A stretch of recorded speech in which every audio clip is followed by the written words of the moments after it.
Jelajahi cara baru mendapatkan informasi. Download Metro TV Extend sekarang. Meski Ketua Umum PDI Perjuangan Megawati Soekarnoputri sudah menegaskan duet Ganjar Prabowo tidak mungkin terwujud karena tidak tune in dan masing-masing sudah punya pacar, faktanya hingga hari ini Ganjar dan Prabowo masih berstatus jomblo. Sejumlah sosok sudah silih berganti dijajaki tapi tak kunjung mantap di hati. Apa penyebabnya? Benarkah deadlock terjadi karena sosok orang besar atau Pak Lurah yang mengorkestrasi? Saya akan membahasnya bersama dengan Ketua Majelis Pertimbangan P3 Roma Hurmuzi, Ketua DPP Partai Golkar Nusron Wahid, dan analis politik Ray Rangkuti. Selamat malam, Mas Romi, Bang Nusron, dan juga Bang Ray. Selamat malam dan juga selamat malam seluruh pemirsa Metro TV dimanapun berada. Oke, semuanya sudah bergabung. Mas Romi, kada dulu, apa yang membuat Ganjar sampai hari ini masih berstatus jomblo alias belum punya bacawa pres? Ya, waktu pendaftaran cawapres ini kan masih sampai tanggal 19 Oktober. Artinya kalau kita berbicara kategori hari masih cukup untuk mengambil keputusan.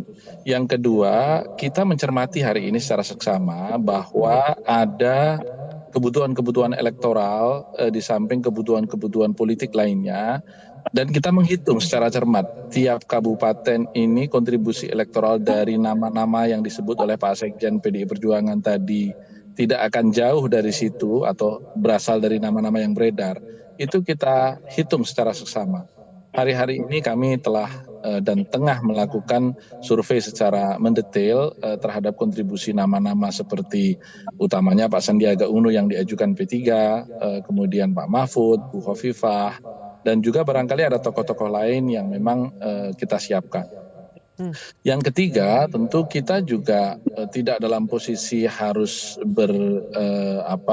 harus tergesa-gesa karena memang dari sisi kontestasi ini Pak Prabowo sendiri pun juga belum menentukan siapa yang menjadi wakilnya begitu.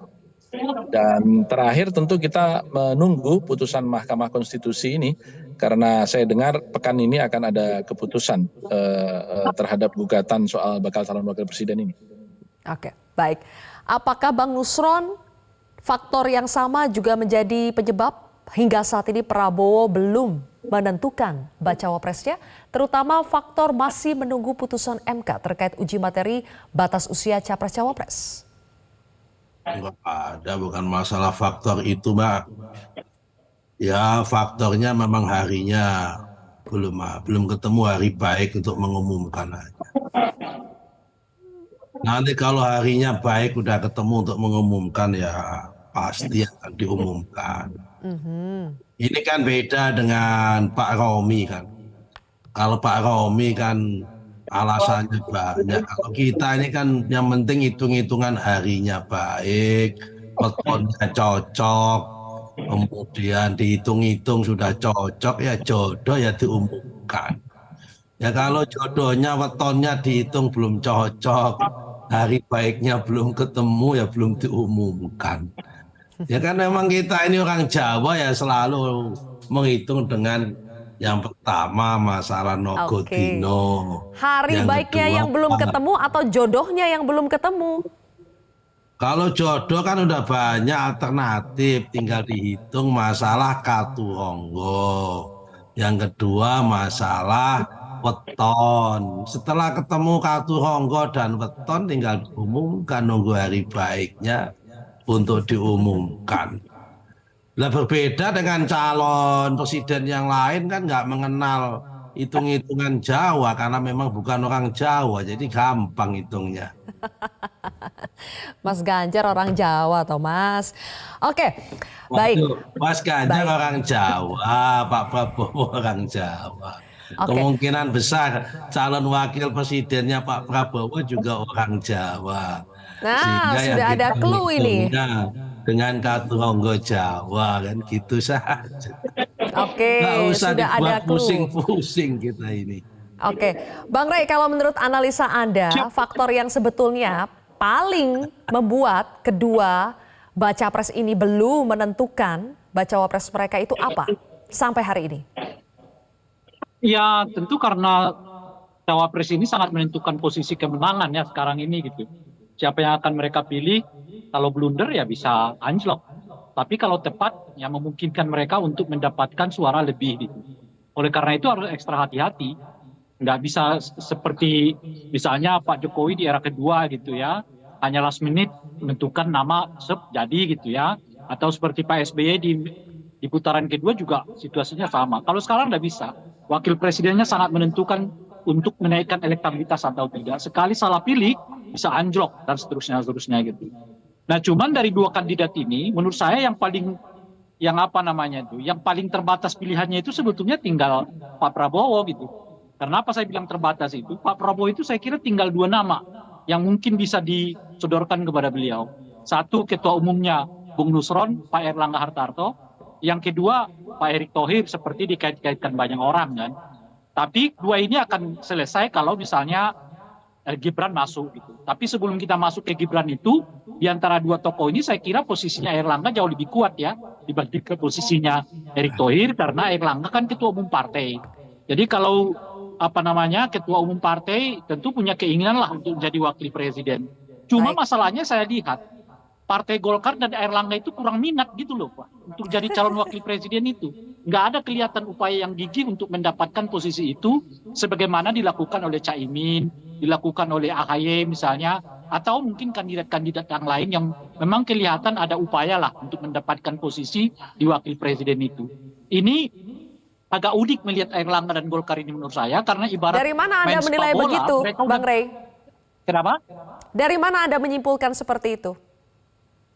Ya sederhana sebetulnya kan, dengan perginya Caimin kan saingan Airlangga sudah nggak ada lagi gitu. Nah Airlangga dan Partai Golkar akan bisa bersikap seperti Caimin. Kalau nggak milih mereka akan pindah. Dan saya kira Pak Prabowo ya tidak akan mau lagi ada teman koalisinya yang pindah di menit-menit akhir ini gitu loh. Sehingga dengan begitu bagaimanapun dia akan pertahankan. Nah masalahnya Golkar dan Airlangga kelihatan nggak punya minat untuk jadi calon wakil presiden itu. Entah apa sebabnya, nah mungkin nanti Nusron lah yang akan menjelaskannya gitu. Ibarat main sepak bola, sebetulnya mereka udah berdiri di depan gawang tinggal sepak masuk gitu loh.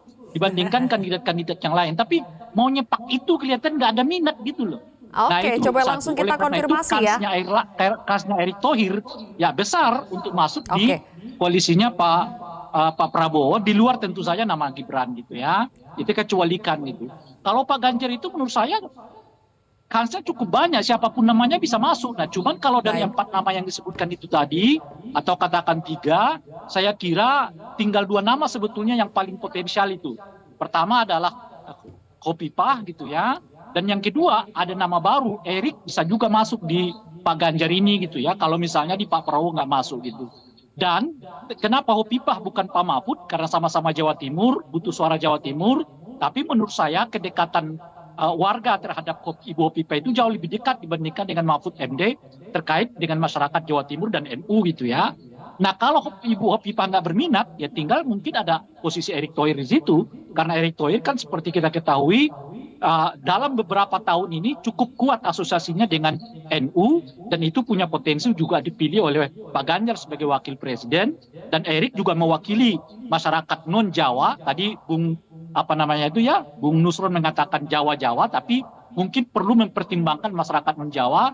Kalau unsur NU-nya mungkin atau unsur Jawa Timurnya mungkin diwakili oleh asosiasi Ericknya dengan NU-nya itu gitu. Jadi dua peluang ini menurut saya, dua nama ini menurut saya mungkin bisa disodorkan kepada Pak Ganjar. Meskipun ada 4 nama, tapi 2 di antara mereka jauh lebih kuat dibandingkan nama yang lain. Oke, bagaimana respon dari Bang Nusron dan juga Mas Romi atas pernyataan dari Bang Rey tadi? Kita jawab usai jeda, pemirsa, tetap di Prime Time News. Baik, Bang Nusron, tadi dikatakan oleh Bang Rey, Ketua Umum Anda Erlangga Hartarto sepertinya tidak punya minat atau ambisi lagi untuk menjadi cawapres Prabowo. Benarkah demikian Bang Nusron? Ya itu kan omongannya Pak Rey ya. Pak Rey itu kan orang luar. Ya dia tidak memahami gaya dan model komunikasi orang Jawa antara minat nggak minat. Pak Rey kan orang Batak. Gaya komunikasi itu dengan gaya Batak. Tapi kalau Pak Erlangga ini orang Jawa Priai, hanya keturunan Klaten, masih keturunan Ki Ageng Gripik, ibunya keturunan Yogyakarta, keturunan Hamengkubuwono III. Ya pasti mempunyai langgam-langgam komunikasi dan langgam priayi. Kalau menurut saya dengan gesturnya beliau sangat berusaha sekali dalam rangka meyakinkan dengan Pak Prabowo. Buktinya kemarin ketika beliau ulang tahun, Pak Prabowo datang. Itu juga salah satu tanda sinyal ada pola komunikasi kalau menurut orang Jawa. Baik, oke. Ya, tapi yang Sejumlah namanya Pak survei, Bang Herakuti ini Nusron. pengamat ya nggak usah kita Oke, perbincangkan. katakanlah pengamat, tapi ini ada survei nih Bang Nusron. Sejumlah survei, terakhir ada indikator politik Indonesia itu menunjukkan Erick Thohir punya elektabilitas tinggi sebagai cawapres ketimbang Ketua Umum Golkar, Erlangga Hartarto. Pertanyaannya, apakah Golkar bisa menerima jika Erick Thohir lah yang diputuskan menjadi cawapres Prabowo? Ya kan belum diputuskan, nanti aja Mbak kalau udah diputuskan, kalau udah disodorkan. Tapi kan semuanya harus dikalkulasi Ya kan? Bang Nusron. Kan ya kalau kau kalkulasi ngapain kalau kamu membuat diskusi kok kalkulasi itu. Kalau kamu tanya nanti ya nanti jawabannya kan itu ketika Pak Prabowo menyodorkan kepada Pak Erlangga ini saya pilih ini, keputusan gimana sikap Pak Erlangga, ya biar dijawab langsung oleh Ketua Umum Pak Erlangga. Kalau belum disodorkan kok tiba-tiba wartawan menyodorkan kita untuk menanggapi, untuk apa kita menanggapi seandai-andainya, sudah andai kita jawabannya dengan andai lagi. Nanti jawabannya ya andai-andai lumut nanti kalau begitu jawabannya. Jadi ya Baik kalau begitu. Maaf, Ya sudah, kalau tidak mau menanggapi tidak apa-apa Bang Nusron. Saya menjawab yang pasti-pasti saja yang sudah terjadi baru saya jawab. Yang pasti sudah ada nama satu nama, tinggal tunggu hari baiknya atau bagaimana Bang Nusron? Yang pasti banyak nama dan pasti akan dipilih satu nama dan akan diumumkan sesegera mungkin. Oke, saya Dan geser nama dulu ya. itu sudah dikonsultasikan dengan semua pihak dan semua stakeholder yang berkepentingan, baik kepada Ketua Umum, pengusung Pak Prabowo maupun Pak Prabowo sendiri, dan juga nama itu sudah dikonsultasikan kepada Pak Presiden Jokowi karena kebetulan Ketua Umum pengusung Pak Prabowo ini semuanya adalah pengikut Pak Jokowi di dalam Kabinet Indonesia Maju. Oh, jadi betul ya, memang harus ada restu dari Presiden Jokowi untuk menentukan nama cawapresnya Pak Prabowo? Restu sih tidak harus ada. Mau kok restuan memang ini akad nikah minta restu sama orang tua. Jadi yang dikonsultasikan dengan Presiden apa Bang Nusron?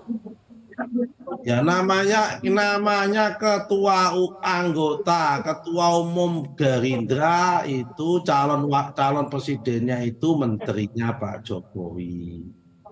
Ketua umum Golkar Pak Erlangga menkonya Pak Jokowi. Ketua umum PAN itu juga Menteri Perdagangan, Menteri Perdagangannya Pak Jokowi.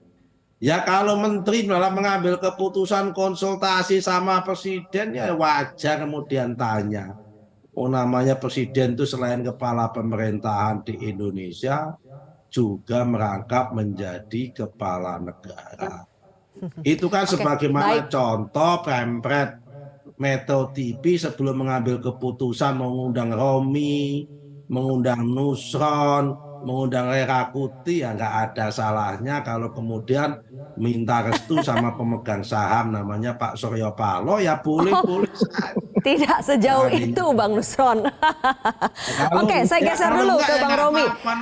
Oke, ngomongin restu, ini ngomongin restu, ngomongin konsultasi di tengah isu cawe-cawe dari Presiden Jokowi. Mas Romi, benarkah Ya. Benarkah budaya itu deadlock itu terjadi dalam penentuan nama bacawa pres karena masih belum mendapatkan lampu hijau dari Presiden Jokowi? Tidak persis seperti itu ya, karena seorang ketua umum partai politik itu berdasarkan Undang-Undang Dasar adalah lembaga tertinggi yang paling bisa dan sah menurut konstitusi kita mengambil keputusan.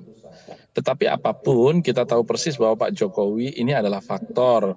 Saya selalu katakan dalam berbagai kesempatan Pak Jokowi ini mega influencer dan Pak Jokowi adalah kader PDI Perjuangan di mana merupakan bagian dari kerjasama politik P3 hari ini. Karenanya memang dengan tingkat apalagi ya dengan tingkat approval rating Pak Jokowi yang masih tinggi, kemudian Gallup beberapa waktu yang lalu juga masih menyebutkan bahwa net approval rating Pak Jokowi ini masih yang tertinggi di antara pemimpin-pemimpin di dunia. Apa yang disampaikan Pak Jokowi itu tentu menjadi bahan pertimbangan kita karena beliau seorang mega influencer dan saya kira ini adalah satu hal yang memang bisa dikecualikan dari presiden-presiden sebelumnya karena memang beliau memiliki approval rating yang masih sangat tinggi. Tetapi sekali lagi bahwa keputusan itu ada di tangan ketua-ketua umum partai politik. Karena saya pernah mengambil keputusan dalam posisi itu, saya tahu persis bahwa memang tidak ada intervensi lain. Ketika dulu tahun 2019 sekalipun kita duduk bersama di istana untuk memutuskan siapa yang menjadi calon wakil presiden Pak Jokowi, bahkan Ibu Mega pun konsisten karena Ibu Mega pada waktu itu mengatakan kepada saya setidaknya, dan saya yakin juga kepada para ketua umum partai yang lain bahwa saya sudah memiliki calon presiden. Silahkan calon wakil presidennya dibahas oleh ketua-ketua umum partai politik selain saya. Pada waktu itu Ibu Mega begitu. Dan kita pada waktu memutuskan Kiai Ma'ruf Amin memang hanya sejumlah 4 orang ketua umum partai politik bersama Pak Jokowi yang waktu itu Pak Jokowi menyampaikan nama dan kemudian satu persatu para ketua umum menyatakan ya atau tidak. Kalau misalnya ya tentu langsung diputuskan, kalau tidak tentu alasannya apa dan ada nama-nama lain atau tidak. Jadi itu praktek yang akan terjadi. Jadi kalau kemudian Bung Nusron tadi mengatakan misalnya nanti saja pada saat Pak Prabowo menyodorkan, ya itu sangat betul karena memang keputusan itu di situ, bukan di tempat lain atau sebelumnya. Oke. Bang Rey, benarkah terlepas dari dugaan praktik cawe-cawe yang dilakukan oleh Presiden Jokowi, tapi sebetulnya intervensi langsung oleh Presiden Jokowi terhadap para pemegang keputusan untuk menentukan bacawa pres itu tidak ada? Kalau intervensi langsung mungkin kita bisa memaknai ya dengan bahasa yang lain gitu. Tapi bahwa Pak Jokowi itu dimintai pendapat, dimintai pertimbangan, saya kira iya gitu. Karena itu sekaligus juga untuk mengikat Pak Jokowi kan. Sebab kalau Pak Jokowi dilampaui, ya Pak Jokowi ya tentu akan kesulitan untuk bergabung dengan siapapun calon wakil presiden yang diusungkan oleh kedua calon ini kan. Justru meminta pertimbangan kepada presiden itu bagian dari mengikat presiden untuk terlibat dalam koalisi itu. Misalnya kalau presiden menunjuk A ke Pak Prabowo atau menunjuk B ke Pak Ganjar Pranowo, kan secara moral Pak Jokowi berada di dalam situ gitu. Nah, oleh karena itu ya kedua belah pihak saya kira ya berkepentingan memang untuk apalah namanya entah restu, entah petunjuk, entah apapun gitu ya. Atau setidaknya ya tidak ingin melampaui lah, melewati, mengabaikan faktor Pak Jokowi itu saya kira bukan hanya kepentingan struktural seperti yang disebutkan tadi oleh Bung Nusron karena Pak Jokowi itu adalah kepala pemerintahan mereka gitu, tapi juga kebutuhan pragmatis. Sebab kalau dilampaui Pak Jokowi, di dalam proses ini Pak Jokowi ditiadakan gitu, itu punya potensi kehilangan suara gitu loh. Ya kan? Oleh karena itu ya penting. Sama sepertinya melibatkan partai-partai yang lain dalam diskusi ini gitu. Sebab suara Pak Jokowi yang diasumsikan 15% itu kan tinggi sekali gitu loh. Suara yang berada di belakang presiden itu. Dan oleh karena itu ya sangat wajar kalau partai-partai ini bukan hanya karena alasan struktural atau ini demi alasan pragmatis sekalipun meminta pertimbangan dari Pak Jokowi sehingga Pak Jokowi terikat di dalam putusan itu gitu. Baik, Bang Nusron, ada kebutuhan pragmatis sehingga akhirnya partai-partai ini mau itu berkonsultasi, mau itu minta restu kepada Presiden Jokowi. Benarkah demikian, Bang Nusron?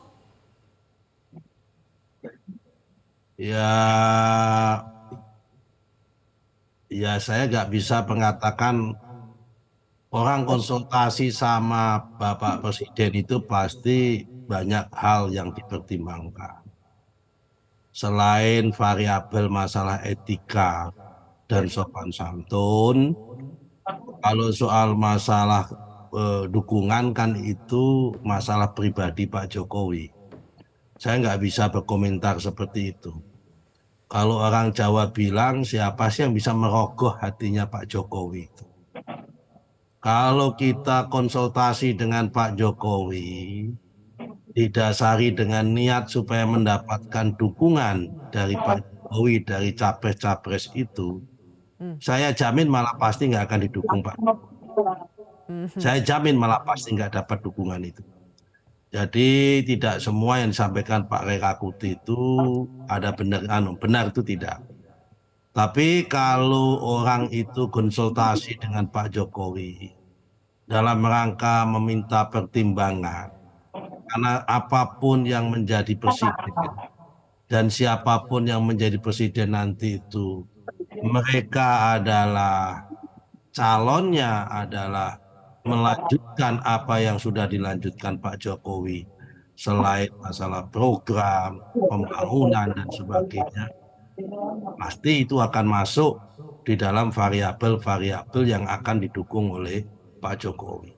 Jadi bukan semata-mata dari sudut pandang calonnya secara subjektif itu tidak bisa. Jadi Pak Jokowi itu tidak gampang ditebak. Sama tidak halnya gampang dengan Bu Mega. ditebak. Juga tidak gampang ditebak. Tapi apakah baik Bang Nusron? Pemimpin Jawa yang hanya orang-orang Jawa yang mempunyai tingkat sofistikasi tingkat tinggi yang bisa memahami gaya komunikasi orang Jawa. Baik. Tidak gampang ditebak, tapi nyata sekali bahwa kedua belah pihak ini saling dalam tanda kutip menginginkan ada dukungan dari Presiden Jokowi. Seperti tadi kata Bang Rey, Mas Romi, soal Presiden Jokowi bagaimanapun adalah mega influencer. Dilihat dari approval rating, dilihat dari potensi suara yang masih dimiliki oleh Presiden Jokowi. Ya, tapi P3 juga masih. P3 sepakat akan hal itu. Saya beralih dulu Bang Nusron ke Mas Romi. Ya, saya sudah katakan sejak berbulan-bulan silam bahwa Pak Jokowi ini kan memang dari awal berkeinginan bakal calon presiden besok ini yang kita baca all the president's man. Dan Pak Jokowi juga pernah mengatakan beberapa waktu yang lalu bahwa saya akan cawe-cawe, tetapi semua untuk kepentingan bangsa. Tentu salah satu yang paling beliau concern adalah siapa yang akan meneruskan legasi-legasi yang ditinggalkan oleh Pak Jokowi. Pembangunan infrastruktur yang begitu masif, kemudian pemindahan ibu kota yang masih membutuhkan multi years, bahkan mungkin melewati masa-masa kepresidenan untuk bisa menyelesaikan hingga 2045 besok. Jadi saya kira kalau kemudian hari ini Pak Jokowi juga menyadari posisi approval ratingnya yang masih tinggi di satu sisi, di sisi lain juga beliau berkeinginan siapapun yang sekarang maju itu adalah bahagian dari endorsement beliau, bukan hanya capresnya tapi juga cawapresnya. Ini simbiosis mutualistik dengan kenyataan bahwa memang endorsement presiden juga menentukan sedikit banyak arah dukungan sebahagian dari rakyat kita, karena banyak rakyat kita yang masih menunggu arahan Pak Jokowi. Terbukti bahwa setidak-tidaknya relawan Pak Jokowi sendiri juga terbelah dua, dan saya kira terbelah duanya itu juga artifisial. Ya, you ke sini, you ke sana, kira-kira begitu. Jadi ini adalah simbiosis mutualistik yang sifatnya politis dan wajar saja, karena memang kita tahu persis bahkan sekarang pun influencer-influencer di tingkat lokal juga dibutuhkan, bukan hanya sekedar pilpres, caleg pun juga butuh influencer di tingkat lokal, dan itu yang akan terjadi dengan faktor Pak Jokowi. Jadi semuanya pasti akan dalam posisi itu. Dan kenyataannya hari ini kan capres yang muncul setidak-tidaknya antara Pak Ganjar dan Pak Prabowo, dua-duanya kan bahagian dari endorsement Pak Jokowi. Nah itu dia, Mas Romi, berarti kalau masih menunggu arahan Presiden Jokowi dan dibutuhkan all president's man, apakah karena belum ketemu all president's man dan masih menunggu arahan Presiden Jokowi, makanya masih deadlock soal penentuan bacawa pres? Bukan arahan, tetapi hasil pembicaraan. Jadi ini tidak dalam posisi atas dan bawah ya. Kalau arahan itu kan presiden mengarahkan ketua umum partai politik, kenyataannya kan tidak. Kenyataannya kan di situ Pak Jokowi menyampaikan saran, dan jangan lupa bahwa Pak Jokowi hari ini adalah pejabat politik yang paling memiliki resource sumber informasi, karena hampir setiap pekan Pak Jokowi menerima survei dari berbagai penjuru. yang itu tidak semuanya juga memiliki kemewahan untuk menerimanya para ketua umum partai politik ini, karena saya pernah berada di situ. Sementara Pak Jokowi menerima informasi itu. Jadi bayangkan Pak Jokowi yang memiliki approval rating yang tinggi dengan sumber informasi yang paling up to date, ini kan menjadi sumber rujukan yang juga harus diperhitungkan ketika kita mengambil keputusan. Dan beliau satu dari sedikit sekali pejabat publik kita yang paling banyak, saya kira. Bahkan beliau terbanyak, saya kira, yang paling banyak turun mendengarkan suara rakyat dengan dukungan infrastruktur anggaran yang dimiliki seorang presiden untuk turun di setiap kabupaten. Saya kira beliau yang paling banyak mendengarkan itu secara langsung. Baik, kalau begitu terima kasih Mas Romi, Bang Nusron, dan juga Bang Rey sudah bergabung dalam diskusi hari ini di Prime Time News. Terima kasih. Cara mudah mendapatkan informasi dengan satu sentuhan jari. Download Metro TV Extend.